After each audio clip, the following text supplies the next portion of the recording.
ನಿಮ್ಮ ಜೊತೆಯಾಗಿದ್ದೀನಿ ನಾನು ನಿಮ್ಮ ಟ್ಯೂಸ್ಡೇ ಟ್ಯೂನರ್ ಆಶಾ.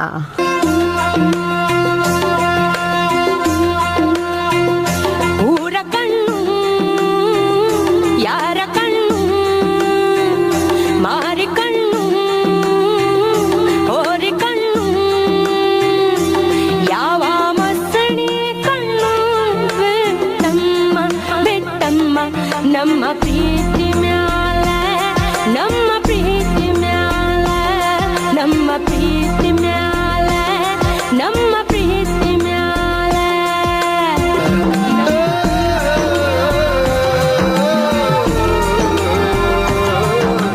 ಎಂಥ ಅದ್ಭುತವಾದ ಗೀತೆ ಅಲ್ವಾ. ಒಂಥರ ಸಾಹಿತ್ಯ ಮನಸ್ಸಿಗೆ ತುಂಬ ಹಿಡಿಸುತ್ತೆ.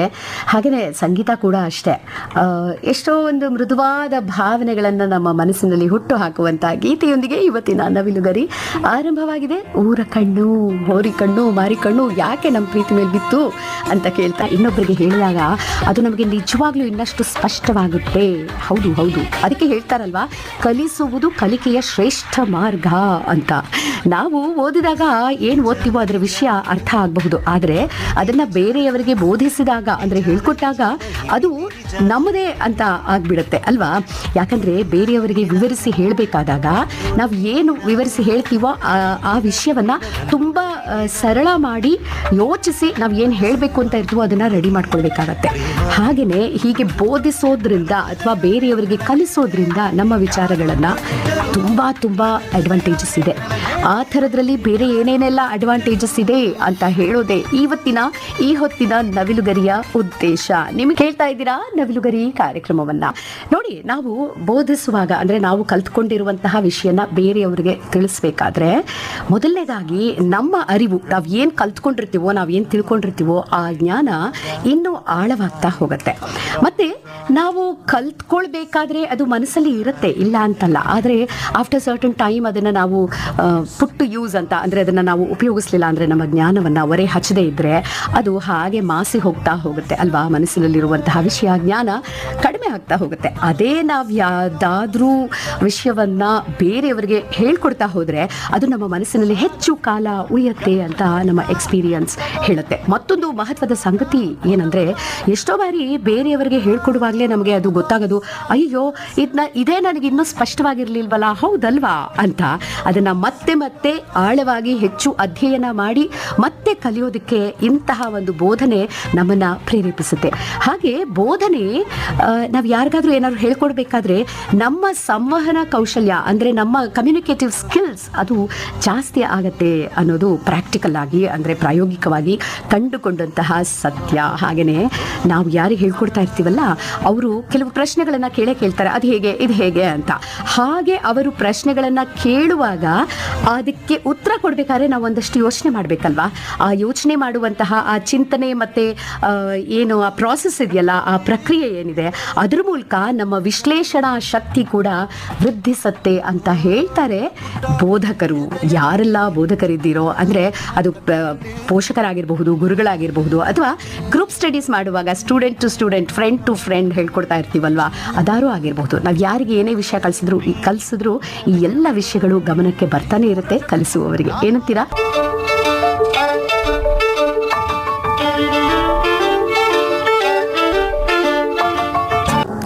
ಈ ಕಾರ್ಯಕ್ರಮದಲ್ಲಿ ಇವತ್ತು ನಾವು ಬೇರೆಯವರಿಗೆ ನಮ್ಮ ವಿದ್ಯೆ ಏನಿದೆಯೋ ಅದನ್ನು ಹೇಳ್ಕೊಡೋದ್ರಲ್ಲಿ ನಮ್ಮ ವಿದ್ಯೆ ಕೂಡ ಹೆಚ್ಚಾಗ್ತಾ ಹೋಗುತ್ತೆ, ಆಳವಾಗ್ತಾ ಹೋಗುತ್ತೆ ಅಂತ ಮಾತಾಡ್ತಾ ಇದ್ದೀವಿ. ಹಾಗೆಯೇ ಈ ಬೋಧಿಸುವವರಿಗೆ ಅಂದರೆ ಕಲಿಸ್ಕೊಡ್ತಾರಲ್ಲ ಅವರಿಗೆ ಸಹನಾ ಶಕ್ತಿ ಜಾಸ್ತಿ ಆಗುತ್ತೆ ಅಂತ ಹೇಳ್ತಾರೆ. ಯಾಕೆಂದರೆ ಇತರರ ದೃಷ್ಟಿಕೋನ ಏನು ಅನ್ನೋದನ್ನು ಅರ್ಥ ಮಾಡ್ಕೊಳ್ತಾ ಹೋಗ್ತಾರೆ ಪಾಠ ಮಾಡೋರು.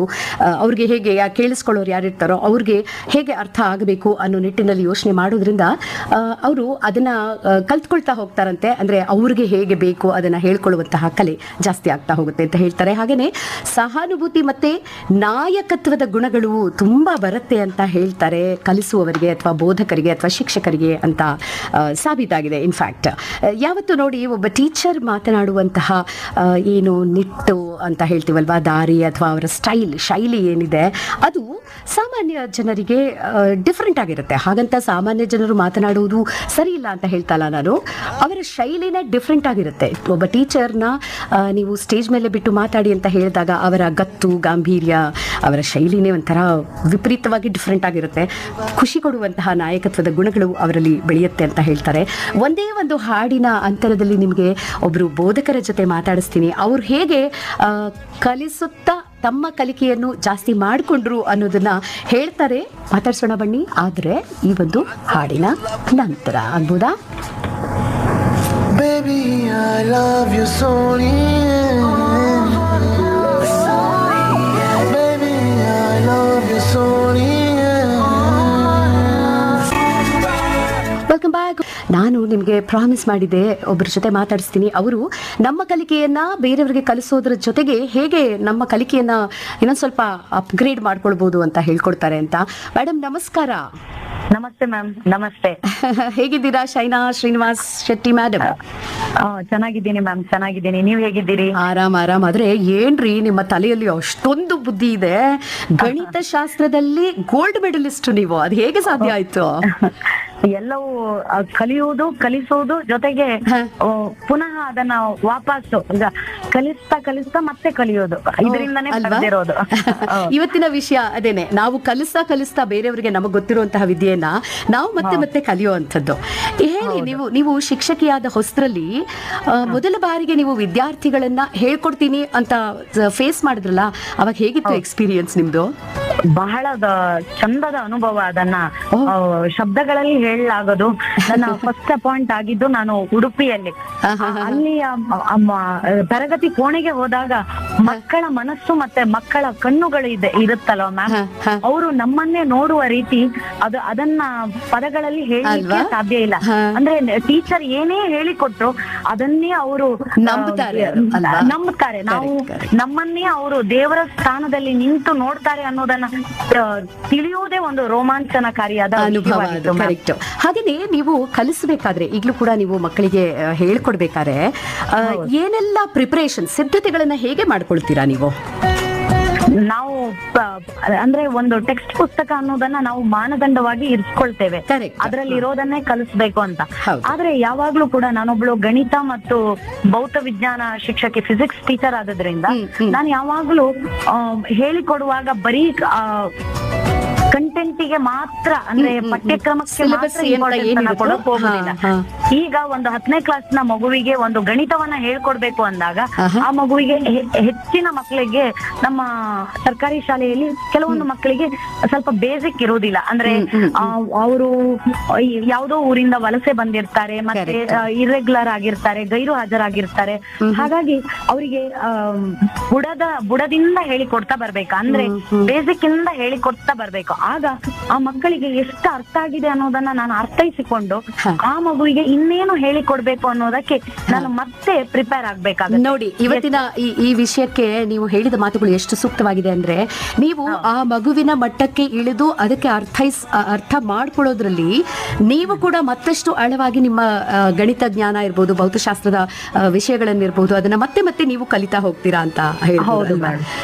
ಈ ವಿಷಯದ ಬಗ್ಗೆ ಇನ್ನೆಲ್ಲ ಏನು ಅಡ್ವಾಂಟೇಜಸ್ ಇದೆ ಮೇಡಮ್ ನಾವು ಬೇರೆಯವ್ರಿಗೆ ನೋಡಿ ಮ್ಯಾಮ್, ನಾನು ಹೇಳೋದಾದ್ರೆ ಯಾರೇ ಆಗಿರ್ಬೋದು, ನಾನೇ ಆಗಿರ್ಬೋದು, ಗುರುಸ್ಥಾನದಲ್ಲಿರುವ ಎಲ್ಲರ ಪ್ರತಿನಿಧಿಯಾಗಿ ನಾನು ಮಾತಾಡ್ತೀನಿ ಇಲ್ಲಿ. ಒಬ್ಬ ಒಳ್ಳೆಯ ಗುರು ತನ್ನ ವಿದ್ಯಾರ್ಥಿಗಳಿಗೆ ಕಲಿಸುತ್ತಾ ತಾನು ಕೂಡ ಕಲಿತಾನೆ, ಆಗಲೇ ಆತನು ಒಬ್ಬ ಶ್ರೇಷ್ಠ ಗುರು ಆಗ್ಲಿಕ್ಕೆ ಸಾಧ್ಯ. ನಿಜ. ತನಗೆ ಎಲ್ಲ ತಿಳಿದಿದೆ, ನಾನು ಏನ್ ಹೇಳಿಕೊಡ್ತೇನೆ ಅದೇ ಸತ್ಯ, ಅದಕ್ಕಿಂತ ಆಚೆ ಈಚೆ ಏನೂ ಬೇಕಾಗಿಲ್ಲ, ನಾನೇ ಸರ್ವಶ್ರೇಷ್ಠ ಅಂತ ಹೇಳಿ ಯಾವ ಗುರು ಅಂದುಕೊಳ್ತಾನೋ ಆವಾಗ ಅವನ ಕಲಿಕೆ ಅಲ್ಲಿಗೆ ನಿಂತು ಬಿಡುತ್ತೆ ಅಲ್ವಾ? ಕರೆಕ್ಟ್. ಈಗ ಕಲಿಸುವುದರಿಂದ ನಾವು ಕಲಿಯುವಂತದ್ದು ಅಂದಾಗ ಜೀವನದಲ್ಲಿ ಶಿಕ್ಷಕನಿಗೆ ಸಿಗುವಷ್ಟು ಬೇರಾವುದೇ ವೃತ್ತಿ ಅವರಿಗೆ ಸಿಗ್ಲಿಕ್ಕಿಲ್ಲ ಅನ್ನೋದು ನನ್ನ ಭಾವನೆ. ಅದು ಸತ್ಯ ಅಂತ ಹೇಳಿ ಎಲ್ಲರೂ ಒಪ್ಕೋತಾರೆ.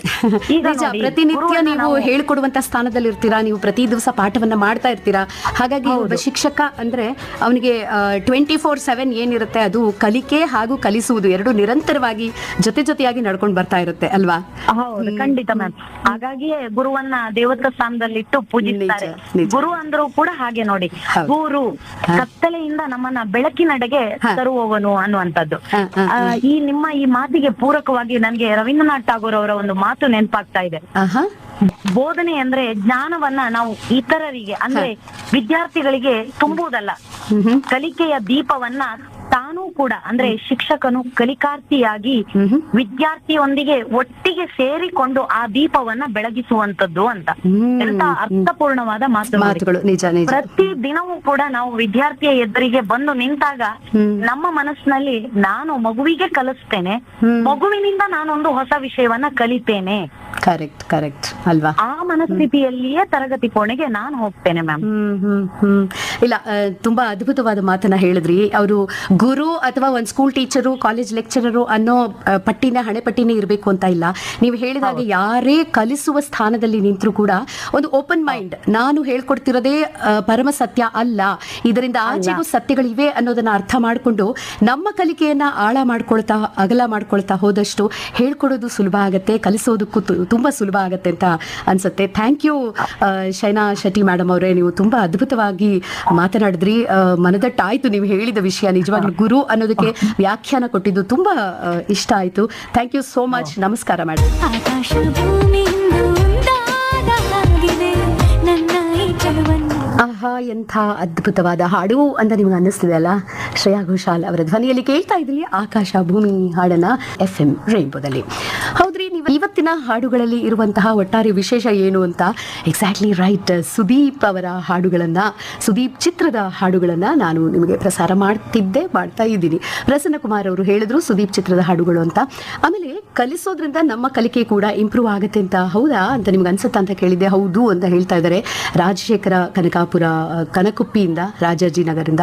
ಆಮೇಲೆ ನೆಲೆ ಪ್ರಸಾದ್ ಅವರು ಕೂಡ ನಮಗೆ ಮೆಸೇಜ್ ಮಾಡಿ ಹೇಳಿದ್ರು ಹೌದು ಅಂತ. ಆಮೇಲೆ ಶಾಂತಾಚಾರ್ ಬಡಿಗೇರ ಅವ್ರು ಹೇಳ್ತಾ ಇದ್ದಾರೆ ಇದು ಕೇವಲ ಮಾಹಿತಿ ಸಂಗ್ರಹವಲ್ಲ, ಬದಲಾಗಿ ಸತ್ಯವನ್ನು ಅರಿತುಕೊಂಡು ಜೀವನದಲ್ಲಿ ಅಳವಡಿಸಿಕೊಳ್ಳುವಂತಹ ಪ್ರಕ್ರಿಯೆ ಅಂತ. ಅಂದ್ರೆ ನಾವು ಬೇರೆಯವ್ರಿಗೆ ಹೇಳ್ಕೊಡೋದ್ರಿಂದ ಈ ಒಂದು ಅಡ್ವಾಂಟೇಜ್ ಕೂಡ ಇದೆ ಅಂತ ತಿಳಿಸ್ಕೊಟ್ರಿ. ಜಯಾ ಪುಟ್ಟಸ್ವಾಮಿ ಅವರು ಚಿಕ್ಕಮಗಳೂರಿಂದ ಹೇಳ್ತಾ ಇದ್ದಾರೆ ಕಾರ್ಯಕ್ರಮ ಹಾಡುಗಳು ಎಲ್ಲ ಚೆನ್ನಾಗಿ ಮೂಡಿ ಬರ್ತಾ ಇದೆ ಅಂತ. ಧನ್ಯವಾದಗಳು, ಥ್ಯಾಂಕ್ ಯು ನಿಮ್ಮ ಮೆಸೇಜ್ಗೆ. ಮತ್ತೆ ಇವರು ಅನುಷಾ ಹೇಳ್ತಾ ಇದ್ದಾರೆ ಹೆಣ್ಣೊಂದು ಕಲಿತ್ರೆ ಶಾಲೆಯೊಂದು ತೆರೆದಂತೆ ಅಂತ. ಹೌದು, ಅದು ನಮ್ಮ ನಾಣ್ಣುಡಿ. ನಿಜವಾಗ್ಲೂ ಒಂದು ಹೆಣ್ಣು ಜ್ಞಾನದಲ್ಲಿ ಅಭಿವೃದ್ಧಿ ಹೊಂದಿದ್ರೆ ಒಂದು ಶಾಲೆನೇ ತೆರೆದ ಹಾಗೆ. ಎಷ್ಟು ಜನಕ್ಕೆ ಹೇಳ್ಕೊಡ್ತಾಳೆ ಅಮ್ಮ ಅನ್ನಿಸ್ಕೊಂಡಳು, ಅಕ್ಕ ಇರಬಹುದು, ತಂಗಿಯರು ಹೇಳ್ಕೊಡ್ತಾರ್ರಿ. ತಂಗಿ ಅಂತ ವಯಸ್ಸಿನಲ್ಲಿ ಚಿಕ್ಕವರು ಅಂತ ಬಿಡೋದಲ್ಲ, ಜ್ಞಾನದಲ್ಲಿ ಅವರು ಎಷ್ಟು ದೊಡ್ಡವರು ಅನ್ನೋದನ್ನ ನೋಡ್ಬೇಕಾಗತ್ತೆ. ಆಮೇಲೆ ನವಿಲುಗರಿಯಲ್ಲಿ ಕಾರ್ಯಕ್ರಮ ಚೆನ್ನಾಗಿ ಮೂಡಿ ಬರ್ತಾ ಇದೆ ಅಂತ ಹೇಳ್ತಿದ್ದೀರಾ. ಕಿಶನ್ ರೋಷನ್, ಶೋಭಾರಾಣಿ, ಹನುಮಂತೇಗೌಡ ಅವರು ಮಳವಳ್ಳಿ ತಾಲೂಕು, ಮಂಡ್ಯ ಜಿಲ್ಲೆಯಿಂದ. ಆಮೇಲೆ ಶೈನಾ ಮೇಡಮ್ ಜೊತೆ ನೀವು ನಡೆಸಿದ ಮಾತುಕತೆ, ಅವರ ಮಾತು ಜೊತೆಗೆ ಅವರು ಕಲಿಸಿದ ಬೋಧನೆ ಶೈಲಿ ಕೇಳಿ ತುಂಬಾ ಸಂತೋಷ ಆಯಿತು. ಅವರಿಗೆ ನಮ್ಮ ಕಡೆಯಿಂದ ಪ್ರೀತಿಪೂರ್ವಕ ಧನ್ಯವಾದಗಳು ಅಂತ ಹೇಳಿ ಚಂದ್ರಿಕಾ ನೇರಲಗುಂಡಿ ದಾವಣಗೆರೆಯಿಂದ ಸಂದೇಶ ಕಳಿಸಿ ಹೇಳ್ತಿದ್ದಾರೆ. ಬರೀ ಮೆಸೇಜ್ ಮಾಡಿ ಅನ್ನೋದೇ ಆಯ್ತು, ಮಾಡಿದ ಮೆಸೇಜ್ ಓದ್ತಾ ಇಲ್ಲ ಅಂತ ಕಂಪ್ಲೇಂಟ್ ಹೇಳ್ತಿದ್ದೀರಾ. ಖಂಡಿತ ಇಲ್ಲ, ಓದ್ತಾ ಇದ್ದೀನಲ್ವಾ? ಹೌದು, ವಿದ್ಯಾದಾನ ಶ್ರೇಷ್ಠ, ದಾನ ನಮ್ಮ ಸ್ಮರಣದಲ್ಲಿ ಅಡಗಿರೋ ವಿಷಯ ಅಂತ ಹೇಳಿ ವಾಸುಕಿ ದೊಯ್ಜೋಡಿ ಸಾಗರ ಅಲ್ಲಿಂದ ಮೆಸೇಜ್ ಮಾಡಿ ಹೇಳ್ತಾ ಇದ್ದೀರಾ. ಇವಾಗ ನಿಮ್ಮ ಕಂಪ್ಲೇಂಟ್ ವ್ಯಾನಿಶ್ ಆಯಿತು ಅಂತ ಅಂದ್ಕೊಳ್ತೀನಿ. ಆಮೇಲೆ ಯಾರಿದು ನವಿಲುಗರಿ ಕಾರ್ಯಕ್ರಮದಲ್ಲಿ ಹಾಡುಗಳು ತುಂಬ ಚೆನ್ನಾಗಿ ಮೂಡಿ ಬರ್ತಾ ಇದೆ, ಸೊಗಸಾಗಿದೆ ಅಂತ ಹೇಳ್ತಿದ್ದಾರೆ. ನಂಬರ್ ಎಂಡಿಂಗ್ ವಿತ್ 08017 ಅವರು ಸುದೀಪ್ ಮೂವಿ ಸಾಂಗ್ಸ್ ಅಂತ ಹೇಳ್ತಿದ್ದೀರಾ. ಅವರು ಯಾರು 8901 ನಿಂದ ಕೊನೆಯಾಗುವಂಥವರು. Okay, Sudeep movie songs super songs play ಅಂತ ಹೇಳ್ತಾ ಇದ್ದಾರೆ. Thank you so much. ನಿಮ್ಮೆಲ್ಲರ ಸಂದೇಶಗಳಿಗೆ ಒಂದು ದೊಡ್ಡ ಹ್ಯಾಟ್ಸ್ ಆಫ್. ಕೊನೆಯ ಗೀತೆ ಇವತ್ತಿನ ನವಿಲುಗರಿಯಲ್ಲಿ. ಅದಕ್ಕಿಂತ ಮುಂಚೆ ಒಂದಷ್ಟು ಅಡ್ವಾಂಟೇಜಸ್ ಇನ್ನೊಂದಷ್ಟು ಇದೆ, ಅದನ್ನು ಹೇಳ್ಬಿಡ್ಬೇಕು ಅಲ್ವಾ? ನಾವು ಕಲಿತ ವಿಷಯವನ್ನ ಬೇರೆಯವರಿಗೆ ಕಲಿಸೋದ್ರಿಂದ ಅದರ ಆಳ ಅಗಲ ನಮಗೆ ಹೆಚ್ಚಾಗ್ತಾ ಹೋಗುತ್ತೆ, ಅದ್ರ ಬಗ್ಗೆ ಕ್ಲಾರಿಟಿ ಕೂಡ ಒಂದು ನಮಗೆ ಸಿಗ್ತಾ ಹೋಗುತ್ತೆ. ಮತ್ತೆ ನಾನು ಆಗ್ಲೇ ಹೇಳಿದ ಹಾಗೆ ನಮ್ಮ ಕಾನ್ಫಿಡೆನ್ಸ್ ಲೆವೆಲ್ ಇನ್ನೂ ಜಾಸ್ತಿ ಆಗ್ತಾ ಹೋಗುತ್ತೆ. ಆತ್ಮಸ್ಥೈರ್ಯ, ಆತ್ಮವಿಶ್ವಾಸ ಬೆಳೆಸ್ಕೊಳ್ತೀವಿ, ಲೀಡರ್ಶಿಪ್ ಕ್ವಾಲಿಟಿ ಬರುತ್ತೆ. ಮತ್ತೆ ನಾವು ಬೇರೆಯವ್ರಿಗೆ ಹೇಳ್ಕೊಟ್ಟಂತಹ ವಿಷಯ ನಮ್ಮ ಜೊತೆ ಲೈಫ್ ಲಾಂಗ್ ಇರುತ್ತೆ. ಹಾಗೇನೆ ಜೀವನ ಇಡೀ ನಮಗೆ ಕಲಿಬೇಕು ಅನ್ನುವಂತಹ ಉತ್ಸಾಹವನ್ನ ಹುಟ್ಟಾಕತ್ತೆ ಈ ಒಂದು ಕಲಿಸುವಂತಹ ಪ್ರಕ್ರಿಯೆ. ಹೇಗಿತ್ತು ಇವತ್ತಿನ ಕಾರ್ಯಕ್ರಮ? ನಿಮ್ಗೆ ಇಷ್ಟ ಆಯ್ತು ಅಂತ ಭಾವಿಸ್ತೀನಿ. ನಿಮ್ಮ Tuesday tuner Asha, tata bye bye ಹೇಳ್ತಿದ್ದೀನಿ. ಮತ್ತೆ ಭೇಟಿ ಆಗೋವರೆಗೂ ಏನ್ ಹೇಳಿ, yes, be good, do good.